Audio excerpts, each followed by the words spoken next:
Sentyabrın 29-da gözlənilən hava şəraiti açıqlanıb. Milli Hidrometeorologiya Xidmətinin məlumatına əsasən Bakıda və Abşeron yarımadasında hava şəraitinin dəyişkən buludlu olacağı, arabir tutulacağı, əsasən yağmursuz keçəcəyi gözlənilir. Şimal-qərb küləyi səhər şimal-şərq küləyi ilə əvəz olunacaq. Havanın temperaturu gecə 14-17 dərəcə, gündüz 19-23 dərəcə isti olacaq. Atmosfer təzyiqi 765 mm civə sütunundan 761 mm civə sütununa enəcək. Nisbi rütubət gecə 70-80%, gündüz 60-65% təşkil edəcək. Azərbaycanın rayonlarında da hava şəraitinin əsasən yağmursuz keçəcəyi gözlənilir.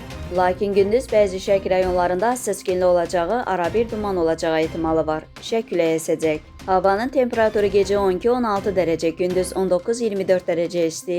Dağlarda gecə 2-6 dərəcə, gündüz 10-15 dərəcə isti olacaq.